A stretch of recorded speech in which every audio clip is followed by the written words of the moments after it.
Good morning, good morning, good morning. You're listening to First Sky Omaha in the morning. In the morning. My name is Paul B. He's Buddy to God. Hey. Yeah, appreciate you guys joining us on this Monday, May 18th, Man, 2026. Yep, feels like a Monday. feels like a Monday. We go Monday on through. Hey, Let's get it let's fired up. start the show. First Sky Omaha in the morning. Money.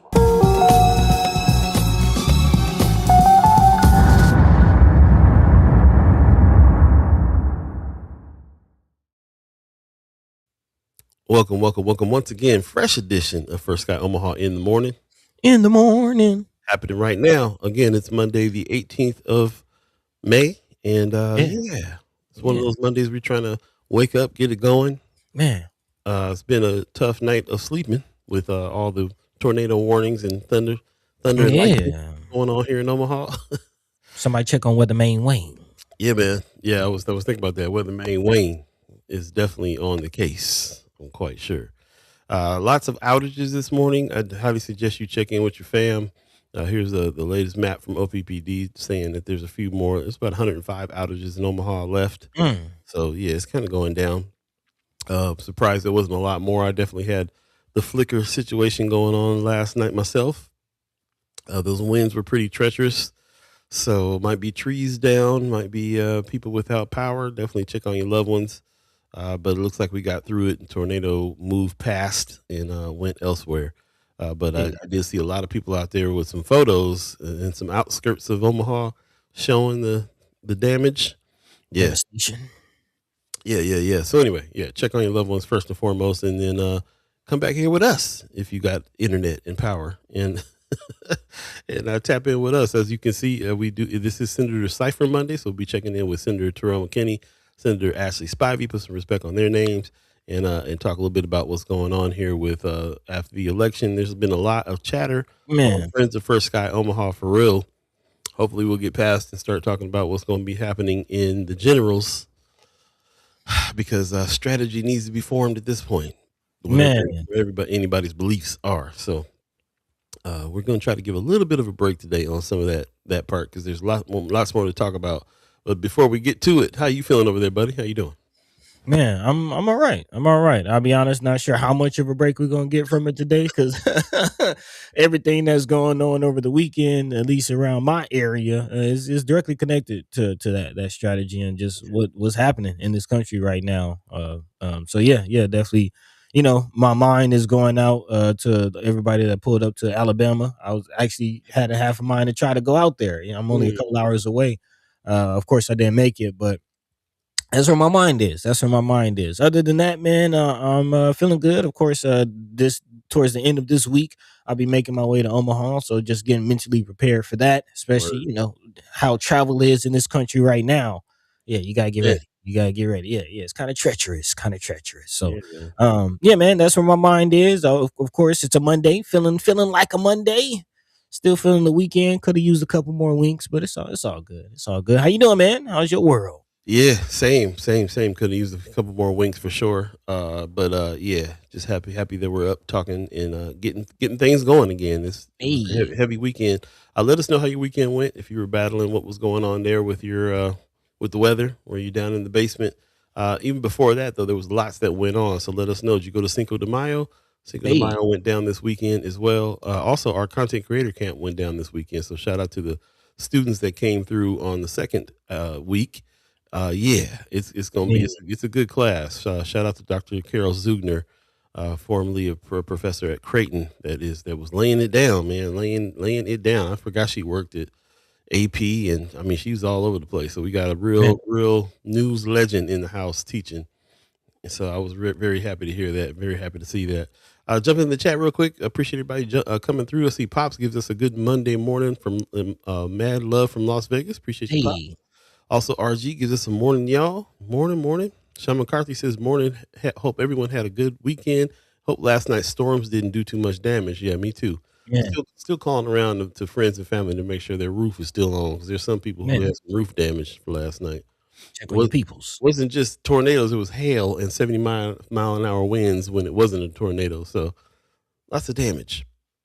Julie Prinzler in the chat says it's a new day. Seize your power and show kindness.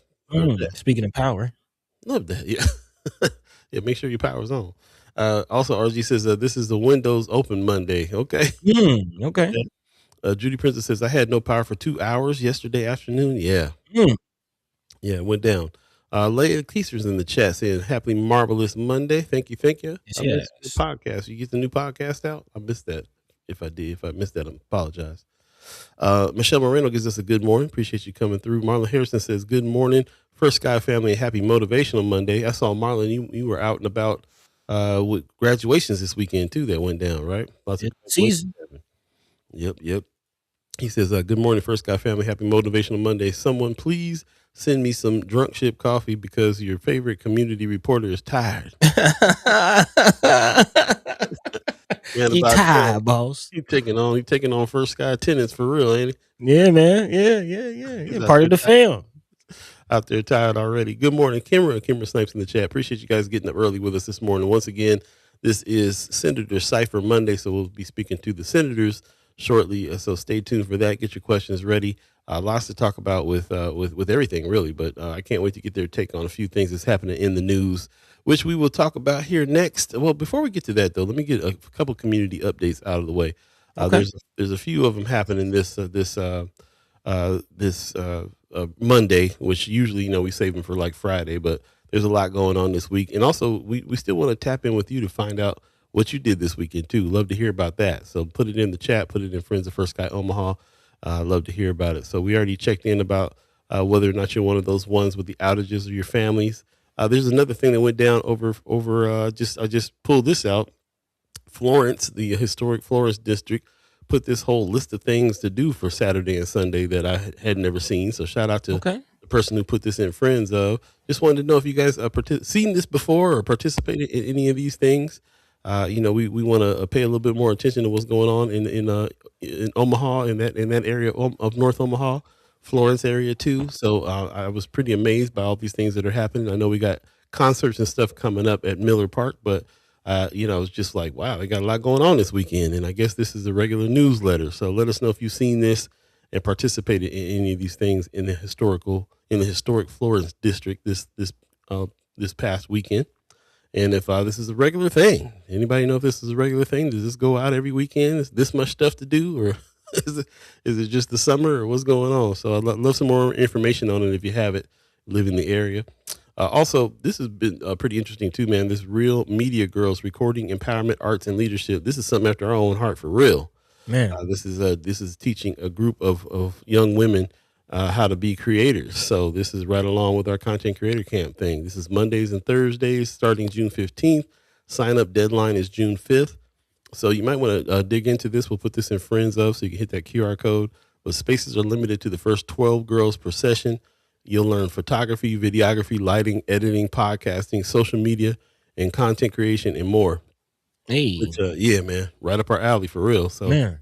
Yeah, I'm loving this. I'd love to talk to the people that's behind this and how they have decided to go ahead and put this in place for young girls. It says safe, creative, empowering space to learn, grow, and shine. Sign up today and be part of something real. Love it. Man. Love seeing it. We love the kids. We'll be talking about the kids. They the future.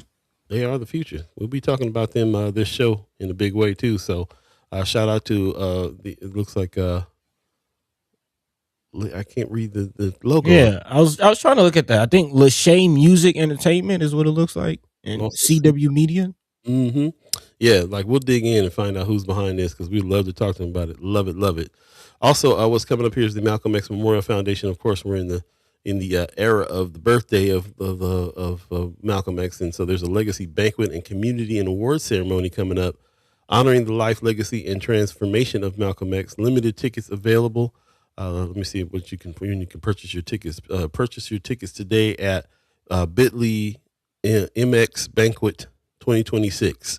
So again, there's a QR code. We'll put this in Friends of for you to check that out and get your tickets before they run out. Looks like it's going to be limited. 6705 Dodge Street. This is happening. The banquet. This is on May 31st. So get ready for that. Put that on your calendar, on your schedule, and get down with the Malcolm X Memorial Foundation on it. Man, it is. I love to see them continuing the activity. You know what I'm saying? Just keeping it up. Big time, big time. Also, one last thing here: there's a cost of living crisis, a community mental health forum that's coming up. It's going to be over at Big Mama's. It looks like it's from gas and groceries, which we will be talking about gas and groceries today.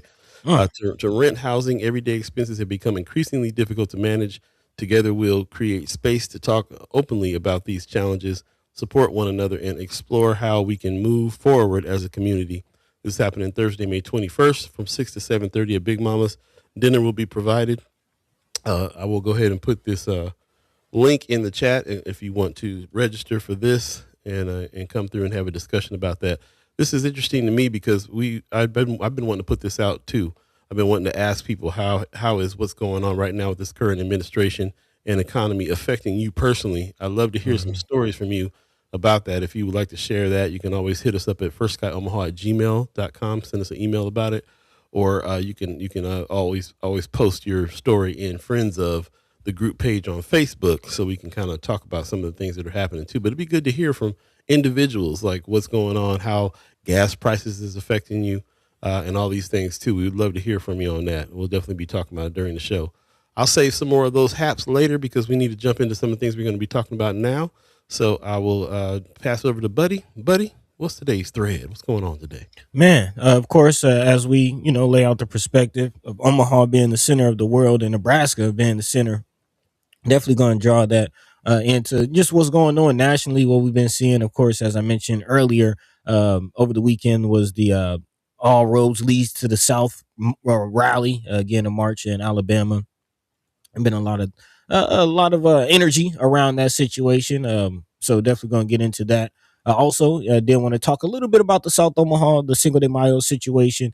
Of course, last week we really got deep into our conversation about the Deuce. Shout out to Brother Dana Murray, who came through on Friday and, just kind of explained about what's going on and really kind of put the dichotomy out. And I do want to just talk about that a little bit more and, again, set it up for this conversation as far as today, as we prepare and anticipate our guests coming through. As we mentioned earlier, Senators McKinney and Spivey, put some respect on their names, getting a recount of not just the election, but really getting their feel on just where we're going as a country and how to, navigate forward. And not just, of course, the All Roads Leads to the South march over the weekend, but there's some comments, some things that, is pretty much proving the theories that we've been laying out and coming to here on the show as far as trying to push us back to the 50s. There's been a comment about getting rid of the 14th Amendment. They're treating, trying to make basically slavery sound like they're trying to sell it. They're trying to put a spin on it. And we got to talk about the history, the present, and the future throughout today. And I know, Paul, sometimes you try to get rid of and, try to get out of the political conversations, but No, not necessarily. I just am tired of talking about candidates and political runs, but everything yeah. is politics every day. Man, ain't that the truth? And again, I definitely echo that. Like as I mentioned last week, shifting away. Now that the primaries behind us, what is the strategy? What's next? And definitely throwing in, as Paul mentioned, some of the oil things going on. Looking at the full totality, not just politics and laws changing, but the economy. Again, ecosystems. That is the theme of this season. Following the money. And we're going to talk about it today. As always, let your mind be free. Let your voice be heard. As Paul asked earlier, let us know, what you got into over the weekend, even if it's not related to anything that we're talking about. Did you catch the Drake album? You know what I mean? Like, what'd you do this weekend? Did you? Yeah, me neither. But yeah. What'd you do? What'd you do over the weekend? Let us know what's going on in your world. Let your mind be free. Let your voice be heard. In the meantime, between time, we're about 15 minutes into this thing. Paul Yep. B. What's the Man, word? What's the word? let's take a quick break and jump back into it. Before we do, Kimber Snipes in the chat saying she says wait, I missed the first one. She says my church is creating a library. That's super cool. She says we are focused on collecting books, focused on Black history and banned books as well. Ooh, we have a banned book library. I like it. Nice. Says if you have any books, I will take them. Also, I don't know how I feel about our culture being for sale. Like that comment. Yeah. Who are you talking about over here? She says she's the artist, rapper, just a creative in general. All right, cool. Talking about the production, the lady that's behind the school, the content creator school for the The girls. girls. Okay, cool. Yeah, I appreciate the information there. I'm definitely going to do a little research and see if we can have them on the show to talk about that. Also, Mark Manners in the chat says, I did not catch all three or one of the Drake albums. I did catch some mariachi at Cinco de Mayo. Hey, Hey. Cinco de Mayo. That's what's up. Yeah. Kimber says, say again. You ain't get no tacos, Paul? Yeah. Oh man, I don't need a special day to get tacos. I got tacos. Wait a minute. I did get some tacos on Cinco de Mayo. I just didn't go to Cinco de Mayo. I couldn't make it. See. Yeah. But yeah, it goes down, man, So that's what it is. Appreciate that. Fiscal sponsor stuff was about Legee. Okay, cool. We'll come back to your comment in a minute. Let's take a quick break and jump into this conversation. Again, we're anticipating special guests. It is Senators Cypher Monday, so Senator Terrell McKinney, Senator Ashley Spivey will be joining us. Stay tuned. Right now, we'll be right back. First Sky Omaha in the morning. In the morning. Paul B, Buddy to God.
Welcome back. First Sky Omaha in the morning.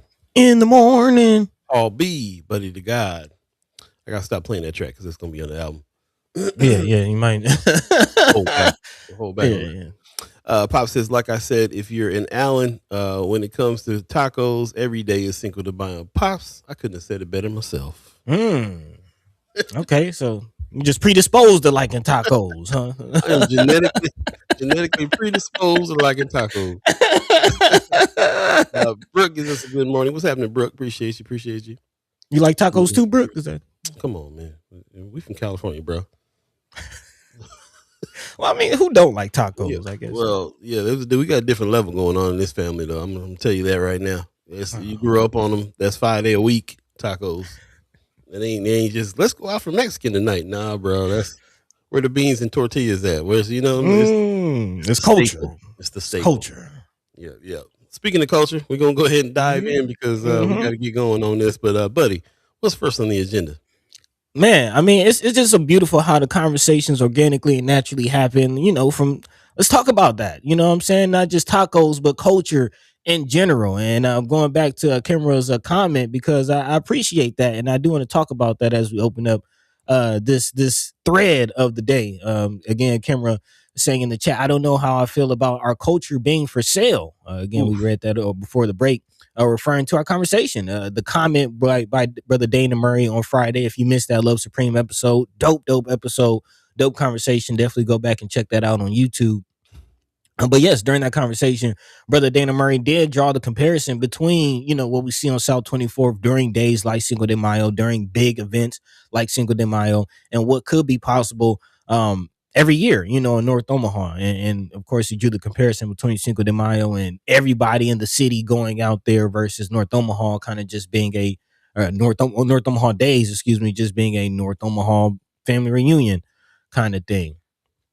And it is interesting, just that dichotomy. I definitely appreciate, what you're saying, Sister Kimra. If you feel like expounding on that a little bit in the chat, feel free to do so. Because that pretty much is what happened over this weekend. Again, thousands of people, according to this article from KMTV3, filled South 24th Street in South Omaha this weekend for the annual Cinco de Mayo Festival. Again, a tradition that has been going on for more than 100 years. Not only talking about culture, but tradition, which is important. This year's theme is Familia, highlighting the importance of family, heritage, and unity across generations. Attendee Eileen Hernandez came to the festival with her daughter, saying, "It makes me feel good to see that my La Raza out, and we are all supporting each other at this time, especially right now because it has been hard for a lot of families too. So it's nice to La Raza getting together from different communes." So again, but it wasn't just a La Raza. Everybody in the community, everybody pretty much in the city usually shows up and shows out, and not only recognizes and supports the parade, but the businesses in the area, which are usually culturally based, especially in that South 24th corridor, which again goes to the sentiment of selling art culture. And before I toss it to you, Paul, and go to the chat, in my response to you, Kimra, I will say our culture is already being sold. There's nothing we can do about it. Our culture is being sold, whether we like it or not. The question is, are we going to be the ones selling it, or are we going to be the ones continuously being exploited? And that is today's theme. Word. Appreciate it. Appreciate everybody coming on through with this as well. Kimmer in the chat says, and I love Cinco de Mayo. I'm a Start Omaha. I'm a South Omaha girl. This has nothing to do with Cinco de Mayo. So I love that you're talking about this. I did actually get a lot of pushback after we spoke to Dana Murray the other day from NOMA. Go back and check out the interview if you hadn't seen it over there on YouTube. But he mentioned that our Native Omaha Days could be as big as Cinco de Mayo that way, and he's not the only one that said that. I've heard other people. As a matter of fact, this Native Omaha Days, the thing that happened last Native Omaha Days, where the Native Omahans Club had one set of things, and then the Native Omaha Days Committee had a whole other set of things outside of the official Native Omaha Days thing. And I think that's a thing that has gone on, and people have been kind of quietly feeling a little some way about it, because I think most people feel like most people who are from the original situation feel like Native Omaha Days is a big family reunion. That's what it was for. That was the whole purpose of it. People who moved away from Omaha would come back every other year and get back with the family, no matter where you moved. And so it was kind of a big family reunion. To try to commodify that, turn that into a big event like Native Omaha, like Cinco de Mayo, is kind of different. Cinco de Mayo is a different situation. It's not really like the South Omaha family reunion type of vibe. I think we should have another kind of event out here in North Omaha that could capitalize on that kind of situation, but maybe not Native Omaha Days. So I did get a lot of pushback on that from folks that hit me up after that interview, saying, "Yeah, I don't think that we don't really want that here like that." From what he had to say, but like I said, he's not the only one that said that. We dealt with that last year. So that's one thing I'd like to say about that. Also something else that really stood out for me was Brother Kasim. He put a post out. Brother Kasim put a post out saying that he was going to take his family over to Cinco de Mayo because he wanted his children to see different cultures and learn who's around and what's going on. And I thought that was a pretty awesome post. And he went over there and spent some time. So again, it wasn't just people in South Omaha of Latino descent that was over there celebrating this particular holiday. It is a holiday that's commodified in the same way that I think like what Kimmer is saying about feeling some kind of way about our culture being commodified. And kind of imagine that's kind of what they go through as well when it comes to that. But they've already kind of sold in that direction, as they've done what it is that we're talking about doing. They've taken control of that in a different way, and decided if the culture is going to be exploited one way or another, we gonna be the ones that's going to push the culture out and bring some folks here. So I can kind of see both angles when it comes to we can make this a thing that we push out and turn into a event for our culture that is not just for our culture, but it allows us to sell what it is that we got going on to other people and have them come here and do that. And then as far as Native Omaha Days, though, I just think it is absolutely a big family reunion, which is a different thing. But I would love to see some other kind of Black festival happen in North Omaha that everybody can come to, like a Cinco de Mayo for sure. Go ahead. In that regard, Juneteenth comes to mind as far as a holiday that could be shared with everybody. It's still a cultural celebration, but I don't mind celebrating our freedom with other people. but and also to that regard, I do think like the shout out to Calvin and the Freedom Fest, and I'm not sure what that turnout is like. That could be the situation. It always happens before I come to Omaha over the summers. I haven't actually been able to make it to a Freedom Fest quite yet, so I'm not sure what those turnouts are. Actually, from what I hear, is thousands of people, but does it feel the same as Cinco de Mayo? Yeah, no, it's a different. It's, I mean, as far as the number of people there, yeah, I think that it does kind of rival some of those numbers for sure. Mm-hmm. But it's not always in North Omaha, and it's not all. You're not always able to get with the vendors there in the same way that they do in South Omaha. So I think the Freedom Fest sometimes has been downtown. It's been other places. Hasn't just been in like on the Malcolm X grounds. It's been other places. Mm-hmm. So yeah, there's still room for something to be there for sure, I think. I'm gonna jump to the chat real quick. Kimmer Yeah, says yeah, also there is nothing wrong with a big old family reunion, like you're agree. saying. We need more family connection. Family is infrastructure. Infrastructure is not buildings and revenue, for sure. Also, Marlon Harrison says, let's not act like people don't come down to North Omaha for Christmas in the Village. True, true, true. Juneteenth festival and Easter in the Village. People come from all over the city for these events. Okay. Very true. Kimmer Like I says, said, I haven't been to those events myself. Kimmer says, and I think it's unfair to compare the truth to each other, probably the two to each other. Pop says, listen, I have driven to Mexico from California on a work day. Pop's still talking about tacos. He said, I've been driven to California, Mexico from California on a work day to have tacos for lunch. He says, aliens are serious about tacos for real. Aliens are serious about tacos for real. And my Brooke earlier says tacos are her favorite food. That's what's up. Michelle Moreno says, my boys would eat tacos every day if they could. Why not? Yeah. Tacos. That's what's up. But anyway, yeah. Back to the thing. I appreciate that.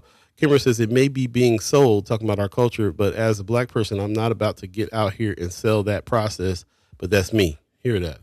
Mark Matter says, as someone who loves to buy into and experience these cultures, I always felt like Native Omaha Days is just not something that should be promoted in that way. Okay. Yeah, anybody who kind of knows the origin of Native Omaha Days, most definitely. Anthony Rogers right in the chat says, I wish we focus more on what Cinco de Mayo is about, as in popular education, or how it is celebrated, defeating imperialism and colonialism and refusing to accept Europeanism as the standard. Yep. But that's what I'm saying. I don't even feel like that's. I feel like even Mexican people that celebrate Cinco de Mayo ain't always about it in that way. Like they're like that's not being pushed as much as it kind of reminds me of like Christmas. Like people had an idea about what Christmas is, but Christmas turned into buying gifts and Santa Claus and everything else that is really not the point all the way. And a lot of this stuff turned that way. It's the commodification of all of it. So I definitely feel like that's the case. When you see, when Mula has their annual party over in Blackstone, it don't seem like anybody is even has the defeating colonialism in mind when they're out there partying for their annual Cinco de Mayo. Like it's definitely been commodified. So again, how do you preserve the history and the meaning behind a thing, but also turn it into a thing where that's a good money making day for y'all? You know what I'm saying? These are some questions. Kimmer says South Omaha has a different ecosystem, which actually contributes to more positive economic impact than we do as black people in North Omaha. Glad you said that. Love to hear I mean, more it's about kind of the point. Right. She says some of it due to culture, which is a wonderful thing. That's what's up. Anthony Rogers Rice says, and when is South Omaha going to have a Harry Haywood Day? How do more people not know that two of the most influential black revolutionaries were born in Omaha? More people need to know about Harry. All right. I'm one of them. Need to know about Yeah. It's not a name I'm familiar with. history buff like Buddy. Yeah, we definitely need to jump in here for that. So I appreciate that and the sentiment, just the sentiment of what it is that we're out here celebrating in the first place, and whether or not that should be commodified is kind of my question. Also, Kimmer has a question. My question I wanted to ask, because he stated himself that he doesn't know how much black culture is. What is black culture to him? Who you asking? Talking about Dana. She's talking about Dana, which I mean is a fair question. It's not necessarily my point or what I'm talking about today in regards to that. But that where he's coming from, that is a fair question, and maybe you can talk to him about it. But I am kind of more so I'll actually appreciate where Anthony Rogers Wright is going with it as far as what Cinco de Mayo is about and that history and understanding that plight and more so taking agency of that plight, which is really um where I'm coming from. Not Taking just that, agency. that agency, which is why I want to actually pivot into what happened over the weekend as far as the all roads go to the South rally, because it wasn't just of course we had the Cinco de Mayo parade, but a different kind of march happened over the weekend as well, which is kind of again more along the lines of what I'm trying to get to as far as taking agency of our culture, taking agency of the moment, taking agency of our communities, and using that to meet the moment, because it's quite a moment that we're finding ourselves in. Let's take a quick break and we'll jump back into that and dig in real tough. It's right now it's 7:31. If you believe in the concept of time, we'll take a quick break and come back. Shout out to everybody who's joining us right now. Also, do us a favor, share the show. If you're on Facebook, you can share it on your page. If you're on YouTube, please share the link and let's get as many people in the conversation as we can. We'll be right back and talk about this march. Hey, Kind of mimicked the old school march. yeah, man. Yeah, we'll be right back. First Guy Omaha in the morning. In the morning. Paul B, Buddy to God.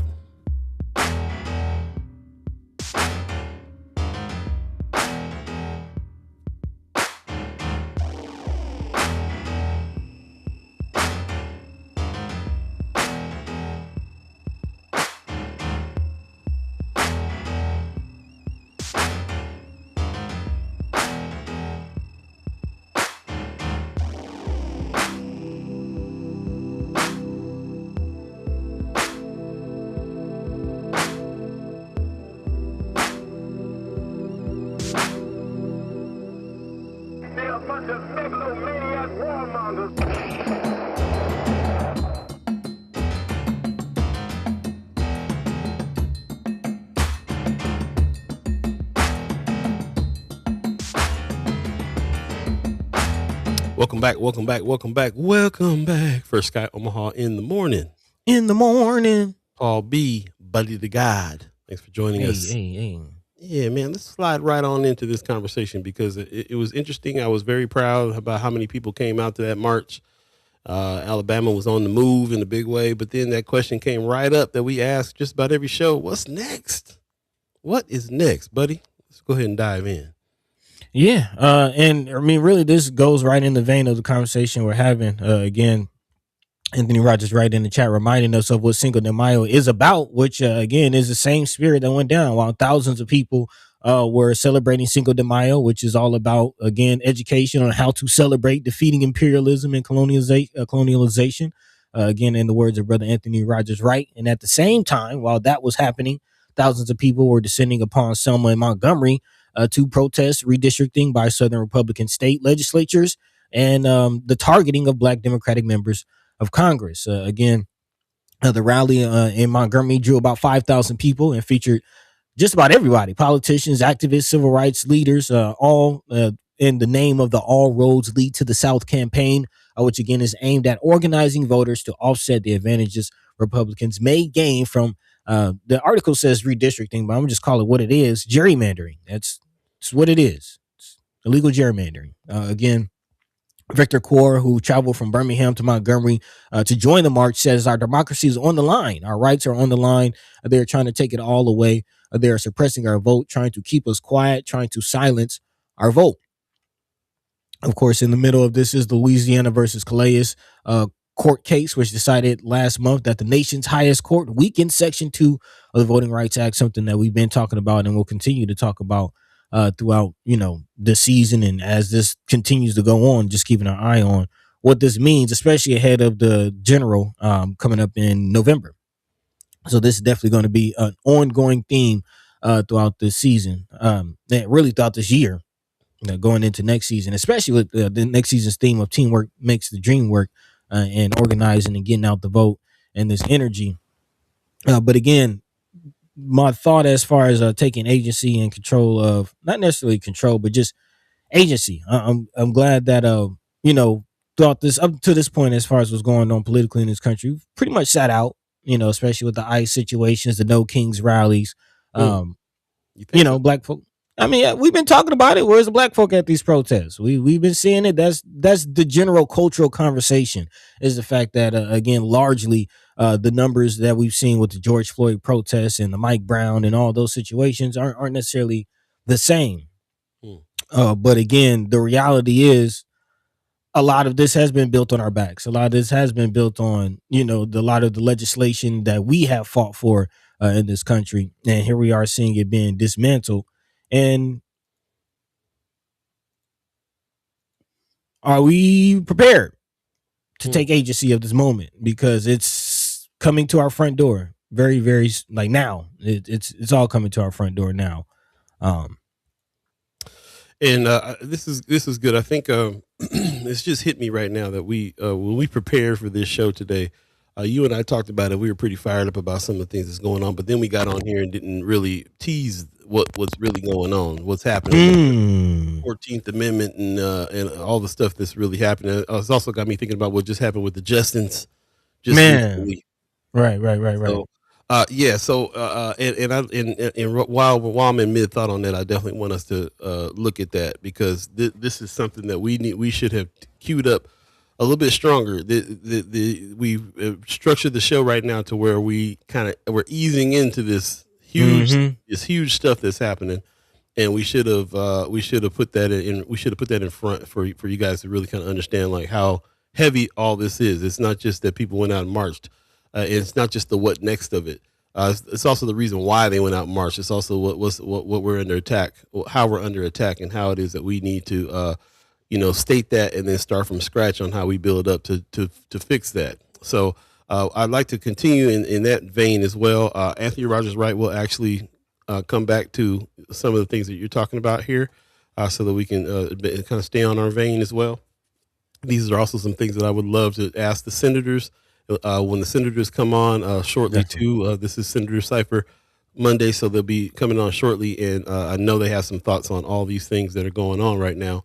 In the meantime, between time, I appreciate everybody that's coming in. I see Brother McGaw in the chat. Good morning. Good Hey, morning. what's up, And Chris? also Tony Johnson's commenting. Kimra earlier was talking about language, which I think is very important too. Mm-hmm. The way I remember when I was a young person and realized, growing up in California, realizing that a lot of the culture that was around me, we just talked about tacos and driving to Mexico. Mexican people we felt pretty solid with Mexican folks, but they also were more solid with themselves. And one of the reasons why is they have their own language. And I remember when I came to that realization as a young teen, I started trying to make my own language up. I was like, I'm gonna make a language for Black folks so we can all kind of get closer together as well. So she did say that in the chat too, because language is a part of culture.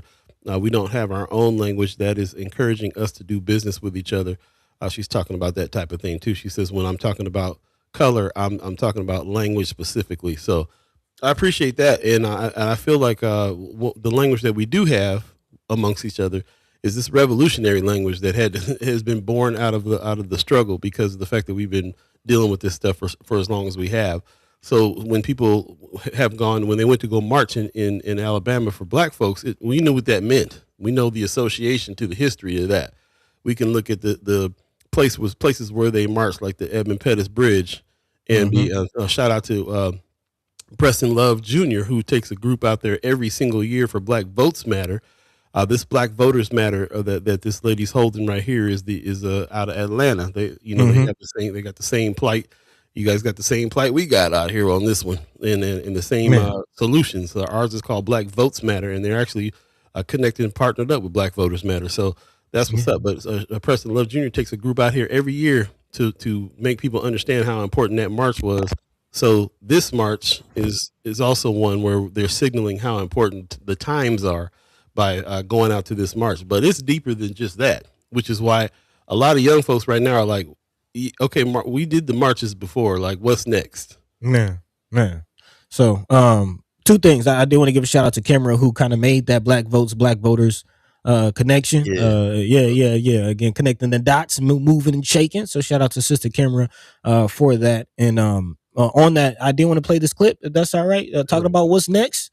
Just get another perspective on it. One second. Which clip are you talking about now? The what's next clip on the Instagram. Instagram when you got I got it teed up. My bad. Oh, you good? It wasn't just a march, and it wasn't just on a Saturday march. It's another No Kings. Okay, what is the next step? What are we going to do? They did an 18-month boycott that nearly bankrupted the state of Alabama. 18 months they were able to die to themselves, do what was necessary, and not get on those goddamn buses. They walked. And it was hard. That's the thing. I want to know what the next step is, because it's going to be difficult. If we have that many people that can come out on a Saturday and march, we have that many people who can actually take part in a boycott. I've been calling for the boycott of the SEC, the AC, just college football in general. But the southern states, boycott all these schools in the southern states. Boycott college football. And I've gotten some good feedback, people who are willing to join in, but also I've gotten a lot of pushback. People making excuses. Oh, well, that won't really do anything. It won't do anything because you're not willing to do it. You're not willing to try. So what is the next step? We can march on a Saturday. It does nothing. The oppressors can ignore us. They're off playing golf. They don't give a fuck. So what is the next step? When they marched, did that exact same march back in the day on the Edmund Pettus Bridge, they had a plan. They went out and they were marching all the time. They were doing sit-ins at lunch counters. They were doing good trouble. They were getting arrested. They were being attacked by law enforcement. What is the next step? Civil disobedience. It requires civil disobedience. Civil disobedience. It requires violence to combat systems of oppression and fascism. So what's the next step? We can't just do Saturdays. Or we can't just do Saturdays. Man, and again, apologize for the profanity, but at the same time, this is, it's a very angering and maddening point that we're in, and it's not just the marches. It's some of the rhetoric that's coming out, which we'll get into here now. What I don't know if y'all heard about this Julio Fulio situation. Again, Julio Fulio is a Florida rapper that was killed, I believe, last year, and in his case, there's now coming out a verdict, and they are basically sentencing his killers to slavery. We'll get to that. And trust me, you want to stick around for that. You got to hear it. What has been said is one of the most blatant. We'll play it in a minute. But I do want to linger slightly on. Okay. Sorry. I do want to linger slightly on. We're checking our cores right now. Sorry, y'all. I do want to linger slightly on what this brother just said, because I feel like this is the sentiment of a lot of folks. They did the march. They did the march back in the day, but they did the march back in the day, but they matched the march up with some action after that, some boycotting after that. That's what this was all about. This feeling that's what's happening. If the needle moved at all, it moved not just because of the march. So these days march feel real symbolic. That's what he's saying. We can't just march on a Saturday when everybody has the day off and when everybody has the permits from the city to allow you to do that. I mean, they gave you the permits to be able to go walk, go march, and then went to go play golf. So again, it's symbolic. It's supposed to stir us up or rile our feelings up about the situation. But then what do you do with them feelings? Some action has to happen next. Something has to happen next. And we've been hearing a lot about these boycotts, especially for Southern players to not engage in college sports. I've been hearing this a lot, for money to be taken away from HBCUs in the South and all this stuff to be happening in the South. And then for them to still go out, holler roll tide and everything else with the players that are on the field, these black players that are on the field. What if the black players decide they're not going to play for any school that takes away DEI or that takes away any kind of funding for HBC. You know, like what if they decided they were going to just boycott that, the players and the patrons? We're talking about some real movement at that point when it comes to what kind of leverage you have, what kind of power you have there. So to me, the question here, without going too much further into it, is just, okay, great. I'm glad people see, and it's also, when you march, it's also for other people to take notice as well. Other people that aren't out there marching, saying, "Oh, they're out there marching. I wonder what's going on." Okay, I think everybody knows what's happening, but it's time to. It's not about what everybody knows anymore. It's about what everybody's going to do about it next. What's going to happen next? What is the power move next? Mm-hmm. Marlon Harrison in the chat says there's been a lot of people calling for parents to pull their kids out of SEC, Pac-12, Big 10, Big 12, and Big East, and y'all parents don't want to up that money and fame. Don't want to give up that money and fame. Mm-hmm. Yeah, a lot of pushback on those things because of that, because it's been a way out for black folks in some ways for so long, taking it away. But like they did with the bus boycotts. They walked if they had to. They went out of their way to give people rides in order to make that. They made themselves uncomfortable. They got arrested. They did all kinds of stuff in order to make that point, and to bankrupt, which was the whole point. This is follow the money season. How do you hurt somebody and you hit them in the pockets? Mm-hmm. Stop the flow. I mean, and that's again the point why I opened up the show as far as selling our culture, because we had a Negro League. We have HBCUs. We have our own infrastructure. And we're giving up that power. We're giving up that. And again, it's deeper than just, us selling Juneteenth t-shirts on Juneteenth. It is a mentality of being exploited or owning our own intellectual property and exploiting our own intellectual property, and really just using our God-given talents and gifts to elevate our own, take agency over our own life. Right. Because again, we're going to be working, we're going to be creating whether we like it or not. And if they have their way, we're going to be doing it for free. Oh, well, we kind of are. Right. I'm gonna jump in the chat real quick. Ariel's 402 appreciates. He says boycotting the college football is too far down the line. Boycott all the little leagues. He says I'm not a fan of traditional organized sports. Actually, on that, go ahead. On that line, did you see what former Senator Justin Wayne? You see his post about that, talking about how some of the youth sports leagues are overcharging. I think he was charged like $75 for an AAU tournament. I apologize, y'all. Yeah. That was interesting. Definitely go check out Brother Maine Wayne. It might be me, Brother Maine Wayne. Situation of what he had to say about it. He's been closely related to the sports. Also, when we talk to Senator McKinney, we'll talk to him about the same thing too. We actually had a conversation with him last time he was on.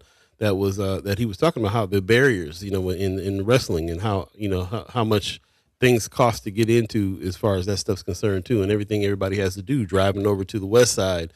The reason why it's important for us to have sports facilities on the north side, all those things too. So yeah, I appreciate that. I appreciate that sentiment a lot. Also in the chat, I was gonna where was I at? Anthony Rogers Wright, speaking of the clip that we just played, he said he's spot on. Endless actions are not the same as campaigns, and as Kwame Ture said, it is the height of bourgeois propaganda to limit politics. Let me mute you while you're doing that. To limit politics to every 2 and 4 years. Politics is every day. Yeah, right. There's no way to get away from that. Also, the difference between back in the day and Selma and Montgomery is back then there were organizations. Today there are nonprofits. Big difference. Not just there were nonprofits, but it really the leadership has been different, and I think that Black Lives Matter, the Black Lives Matter movement ushered in something that was supposed to kind of mimic I think they got the example from like the anonymous organization where they were going to be like there's no leaders here, there should not be. It ended up being, but there's supposed to be no leaders for them to target this time. This is all everybody on their own cognition was supposed to go out and do these things. I see this a lot now. People just kind of individually deciding they're going to go support this march or be a part of this thing. But right, no organization. There's no, there's just people going out doing stuff. So I appreciate what you're talking about there. Also, Tony Johnson is saying we should start boycotting funded organizations in North Omaha. Yeah, I don't really see the point in that. Who are serving the needs of the people and simultaneously demanding the money be redistributed by those doing right by the community. We still haven't really gone through the debates. We still got to kind of talk about what's actually happening before we start talking about doing that. We got so many more things that are affecting us that we should be boycotting besides black organizations in North Omaha. It may seem like there's a lot of them, but there's really kind of not. Anthony Rogers Wright is saying giving up power or giving up millions of dollars. Love HBCUs, but they cannot pay the NIL that Ole Miss, Bama, LSU, and Clemson can. Should athletes sacrifice those dollars for a cause? Yeah, I mean that's what we're asking. Yeah, we're definitely asking that. That's been the conversation because we don't own these infrastructures, and so our engagement. If we did own the infrastructures, it wouldn't have to be a sacrifice. Exactly. Jay Hanna giving us a good morning. Good morning, brother Hanna. Kimber says that's how Gramercy Park neighborhood collective operates. No leaders. They are the group organizing against the Saddle Creek TIF project. So group organizing with no leaders, right? Mama God in the chat. Good morning. Says, in my opinion, not going to happen. We're still not a believer. All this administration has done haphazardly. They have swiftly dismantled and defunded out our communities with strategy and precision. Yeah, and they've been working on it for years. I don't think it wasn't nothing that came up fast either. It was definitely something that has been going on over time. Planned. Project 2025 was planned years in advance, and it's been systematically going on this whole time as well. This next thing that we get into here about this sentencing is proof of that. We've been talking about this for years. Avery DuVernay put out that movie 13th about the 13th Amendment years ago. Now we've been knowing that slavery is still here, and even by the amendment of the Constitution, still here, and nothing has been done to push back on that. As a matter of fact, it's getting worse. We'll jump into it in a minute. Brother McGaw says, first you get the money, then you get the power, then you get the freedom. Man. Yep. Tony Johnson says, I was talking more about the non-black organizations funded. Oh, I got you. By wealthy family foundations. Mm-hmm. Again, wealthy family foundations, some of them are doing some good. There are some out here trying to take over things and are working against us. Of course, we have to figure out which ones and how. But I don't see, what I see is we have some other things that we need to be really trying to put the brakes on. When the corporations that are messing with us right now, and they work strictly on how much money we spend with them, which we don't need to be doing. Which that is how you gain any kind of power right there. Is the real boycott. And I'm not talking about the not going to Target for a year. I'm not talking about the blackout for a day. I'm talking about, has anybody participated in any real substantial boycotts that move any needles in the government? Because we keep talking about the bus boycott, and I'm just like, that was just a bus boycott. That was the bus system, which I ain't rode in 20 years. Like, what can somebody can we boycott? Has anybody boycotted anything that moved any needle in the government since the 60s? If they have, let me know. Man. Okay, we're getting close to the second. I got a rabbit hole. I kind of want to go down real quick. Because over the weekend, I watched, if you don't know about FD Signifier, definitely check him out, especially for those of you who love, cultural commentary, video essays. Definitely check him out. He has a pretty interesting video talking about the beef between Kendrick and Drake. And of course, Drake's Iceman response came out over the weekend. And of course, it's still the beef is still ongoing. It's still addressing that, and I'm gonna get back to what we talking about. It's all connected. Just give me a second. Because at the heart of the beef, it's a cultural war that's going on. It's a cultural war that's going on, and hip hop is at the center of it. And when we talk about owning agency and what we're talking about today, hip hop is one of those things that came out of our struggle, came out of our oppression, came out of our plight, and we do not own it. We're constantly being exploited in this realm of music. And this beef between Kendrick and Drake is kind of exemplary of that. That's what it's about. They not like us. Talking about, some of the cultural things that Drake is about and that Kendrick is trying to exemplify. It's a cultural warfare that's going on, and that's because we don't own the culture of hip hop. And because we don't own the culture of hip hop, record labels have the money and the power, like Cousin McGaw was just saying, to push a certain agenda, to push a certain imagery, to push a certain type of music to the forefront. And because that certain type of music is pushed, you get artists like Julio Fulio getting budgets, getting support, getting backed, getting promoted.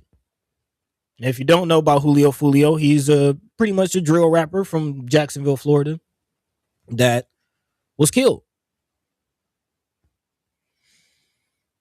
Which brings me to what's next. You asked the question about what we gonna do next. What's next with the march? We better figure it out, because what's next with them is this. Come on a second. That's me. Oh, you got it? Okay. Based on Mr. Gathwright's age, physical abilities, things like that, do you think that the prison would benefit from him in a work capacity if he were sentenced to life without parole? I say yes. With my experience, not only just incarceration, but as former warden and even as a jail administrator, he's someone that's young, he's healthy.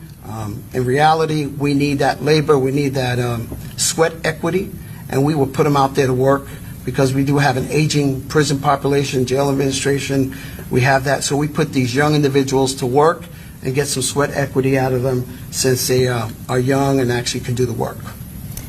And I know we talk about life without parole and death row, but for our jurors' education, in Florida, what does a life sentence without parole mean?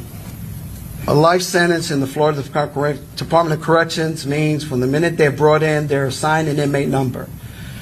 He will be assigned an inmate number, and when he dies and leaves in a body bag, he will still have that inmate number. An inmate serving life will never, ever get out. There is no parole in the state of Florida, and they're not ever allowed outside the razor wire and the fence of a secure facility. Your name is Toby.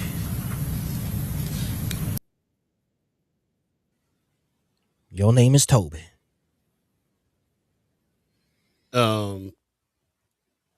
This is what we should. Let me tell you. I don't know if you understand what's happening here, but that young man that you saw sitting there was the killer of Julio Fulio, convicted, and was discussing the death penalty, and the question was asked, instead of giving him the death penalty, can you use his labor? And the warden sat up there and was like, yeah, we got an aging population. We still need to keep him working. He's young, able-bodied. Let's not give him the death penalty for this crime of murder. Let's keep him all his life until he goes out into a body bag and just have him work for the next 60 years, 70 years. This young buck. So if you ever, it takes me back to Ava DuVernay's movie, The 13th, which is a lot of us have understood that the 13th Amendment abolished slavery unless you were convicted of a crime, and then you started to open your eyes at how much slave labor there is inside the prison system. And this is kind of one of the most blatant things I ever heard them say to that fact. They will actually. It ain't about the crime, and it certainly is not about rehabilitation. It's not even about the crime. He could get the death penalty for murder, but they're at his sentencing, as they have the ability to put him to put him to death for murder, for first degree murder. as they have the ability to do that, start discussing how can we use them? How can we use this body instead? Yeah, McCarthy. Sean McCarthy in the chat. Sweat equity. I mean, you heard it. Very chilling. And I mean, I've said it multiple times, as Nebraska deals with its own overcrowding emergency. This is the modern slavery. This is slavery. Police are slave catchers. They're just saying the quiet thing out loud. That's the only difference. But once they start saying the quiet thing out loud, that's a red flag. They're not trying to hide it anymore. Yeah. 8:00 right now, if you believe in the concept of time. We're now in the second hour. We're going to be speaking to the senators here shortly. A lot of us feel like throw them under the jail if they're doing all that mess. It doesn't matter what happens to them and their bodies. It doesn't matter if they put them to death. It doesn't matter if they work them all their life. They deserve it because they made this mistake. They did this thing. People like Senator McKinney and Senator Spivey has taught us think a little bit more deeper than that on these things. They've been helpful with reminding us that. That's what they want you to think. That way, when it happens to you, nobody comes to your aid. It's a tough thing to figure out and think about. It's a tough thing to figure out and think about. But is it worth taking the time to do that? Is it worth working it out? Is somebody's life worth it?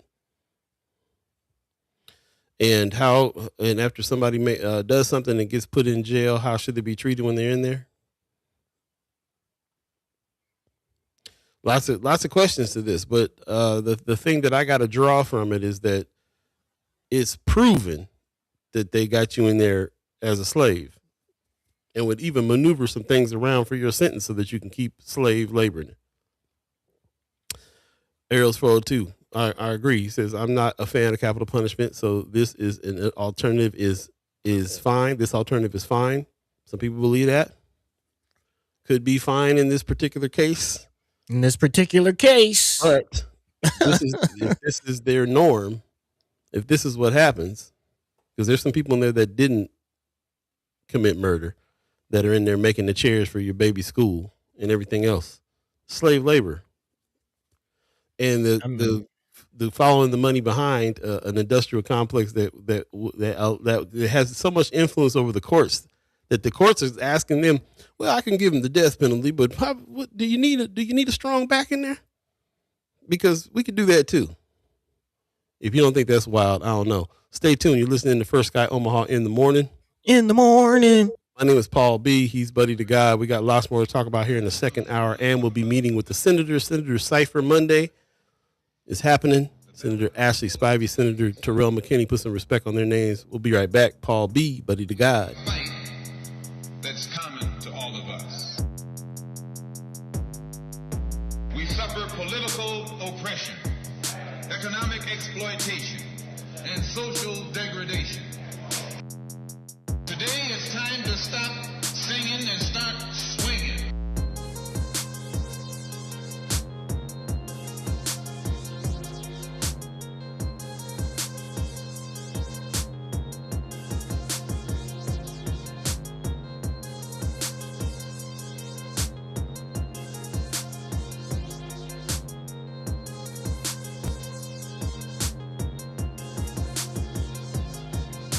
The ballot or the bullet. The ballot or the bullet. The ballot or the bullet. Step into history at the Omaha Freedom Festival with our Negro Leagues and Black Baseball Storytelling Series, a powerful celebration of America's baseball legacy. Join us Saturday, June 13th, 2026 at Gene Leahy Mall Pavilion. Hear from historians and icons as they bring the rich history of the Negro Leagues to life. Just download your free ticket at omahafreedomfestival.com. Don't miss this celebration of history, heritage, and America's game. Only at the Omaha Freedom Festival. Welcome back. First Guy Omaha in the morning. In the morning. Paul B. Buddy to God. Hey. Yep, you're now in the second hour. We appreciate you guys sticking with us this whole show. Do us a favor, if you've missed any parts of the show, go back and check them out in its entirety on YouTube. Like and subscribe when you're over there, if you would. Really appreciate that. Also, shout out to everybody who is a member of the channel as well. We don't talk about this enough, but shout out to the members of the channel, the people who signed up for membership, the $10 people, the $25 people, the $50 people. We really appreciate everybody who's donated to this cause, this conversation, and help us to further have more conversations, and not just more conversations, but also disseminate some news that you can use, news that affects you, news that you think is important. These are some of the things that we're working on right now. We're trying to build an army of citizen journalists to do so as well. So shout out to everybody who signed up to the Content Creators Camp 2026. It's going on right now. We just had our second one on May 16th. We got our third coming up on May 23rd.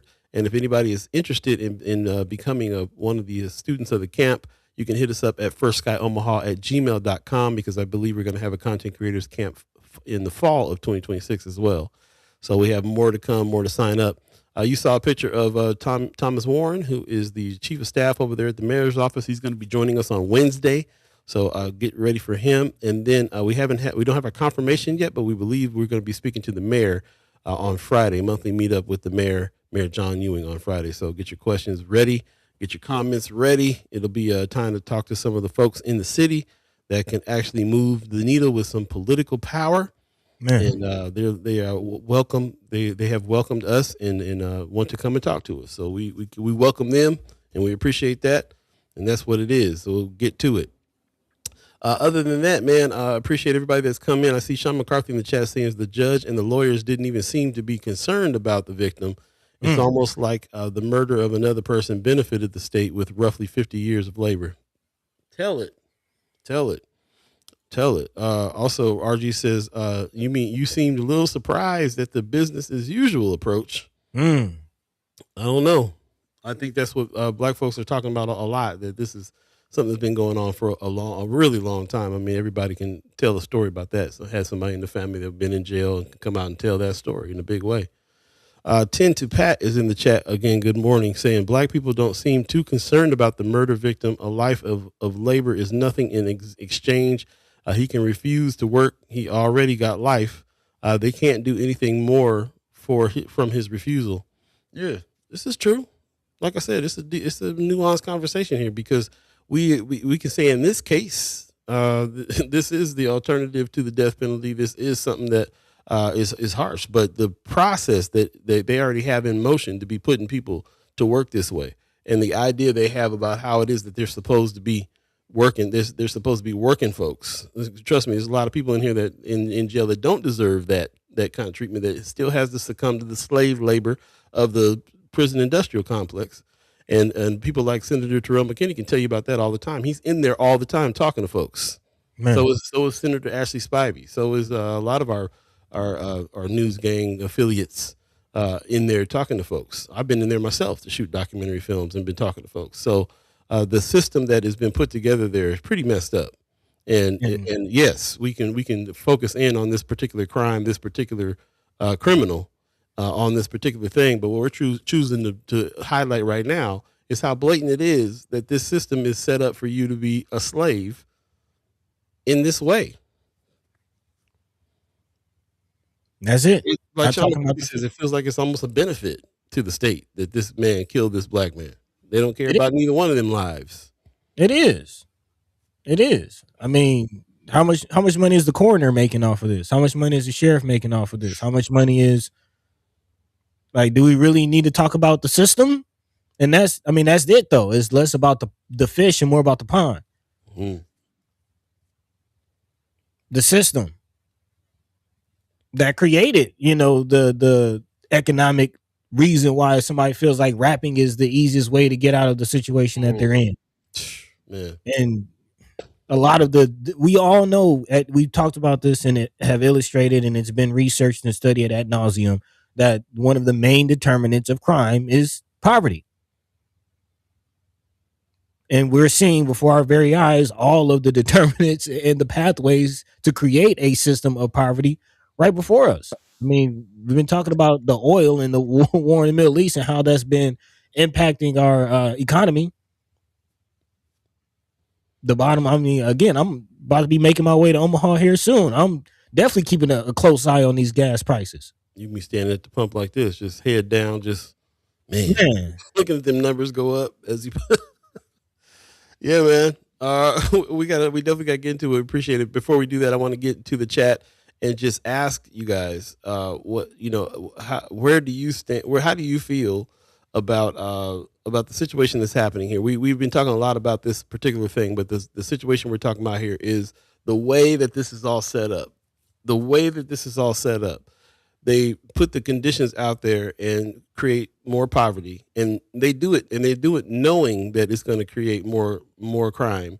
They have set up things. They buy warehouses. They build personal militaries. They're doing all these things because they know that they're about to round a whole bunch of people up that are out here just trying to survive because of the conditions that they put forth. How have you personally been affected by what this administration has done? We've been putting this question out. I think we're going to go ahead and put it out in a survey as well on the weekly wrap newsletter, because it's something that we might even have to break the camera out and capture to talk to folks. Mm-hmm. What's been affecting you? Gas prices been affecting you? They've estimated it's been another extra $3,000 a year for families already to have to deal with these gas prices that went up.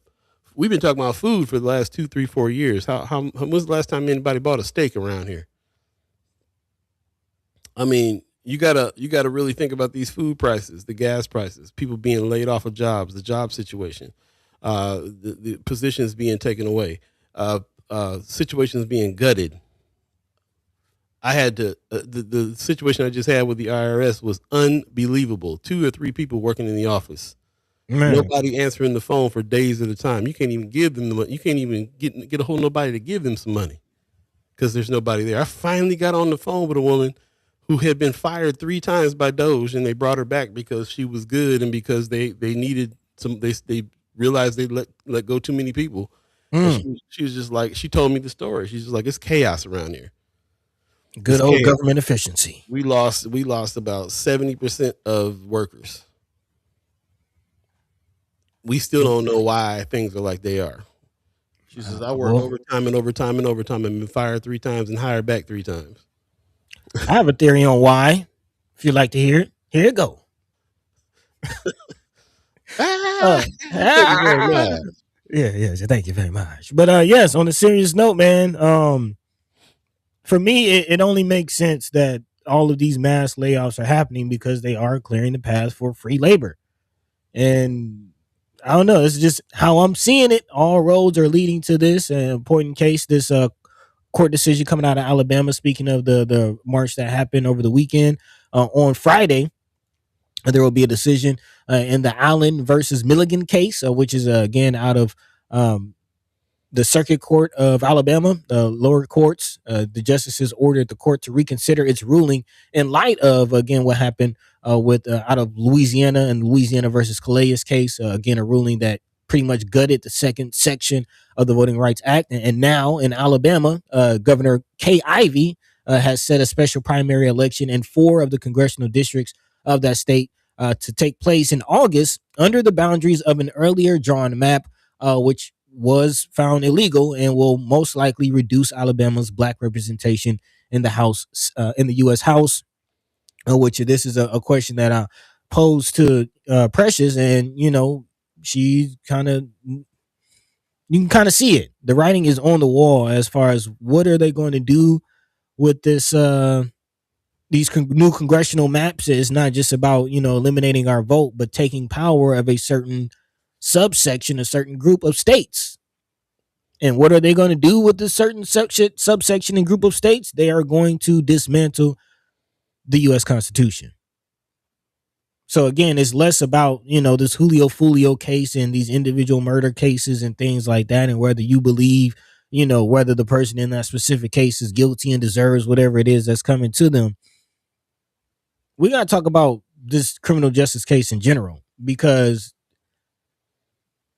truth be told, a lot of this is illegal as far as what we're talking about, and according to the memorandums and memos that have come out of the Trump administration, we can all be deemed domestic terrorists and find ourselves in prison. So again, where is this going? And are they going to stop here? Probably not. Actually, let's go ahead and let you hear it for yourself. This is a comment from Alabama Republican leader, Mr. Ledbetter. Check this out. Continue to look at those congressional districts again, gives us a chance at all of them if we get some reprieve from the courts. And so we'll see how that goes, and certainly hope that the Supreme Court will overturn Amendment 14 and gives us a shot to revisit those. What would you say from your perspective? I mean, other than Mr. Pro Tem, everyone was relatively silent on the goings-on. What would you say from your perspective is the biggest misconception about what the bills do, and a message that you'd like to see out there? Yeah, that's a great question. I think the biggest misconception is, the thing about it is, people tend to forget what happened when this thing went to court before. We actually, the Republican Party had that seat in, I guess, in Mobile, number 2 seat, that's congressional seat 2, so the district 2, and so that was one of the things. There's been a push through the courts to try to overtake some of these red state seats, and that's certainly what happened in that one. And with the ruling that happened in Louisiana, we felt like it gave us a chance to maybe regain that seat, but also opened up District 7. So I think that's happened. All we need now is the courts to overturn 14, and we can look at a new election. The thing is, he said it twice. Mm-hmm. He said it twice. And just in case you need to be reminded what the 14th Amendment was. Again, the 14th Amendment of the United States, ratified in 1868, is a Reconstruction Amendment, guarantees birthright citizenship, equal protection of the laws, and due process at the state level. Again, we're talking about the legal system being formed and shaped and mutilated into a highway into slavery. Why are Alabama, the same state we're talking about, Republican officials talking about revisiting the 14th Amendment, the very amendment that creates due process at the state level, the very amendment that creates equal protection of the laws? Is the writing not on the wall? Am I tripping, Paul? Am I tripping? Well, we can look at some maps. We can look at some things that's changed over this latest action that they did here, where they pretty much gerrymandered things. This is the South now. It's almost like Civil War Civil War still going on. And the reason why the Justins were escorted out up in arms, the way that they have moved the map, or they're trying to propose to move the map in these directions. And these are just some of the things that are happening right now, so they can do a lot of this stuff as well. So no, I don't think anybody's tripping. I think you're right on with what's happening with the way that that's going. The 14th Amendment, heavy for them to say that. That's another one of these really blatant situations out here where they're just telling it. They would like to pull back and be like, black folks aren't citizens.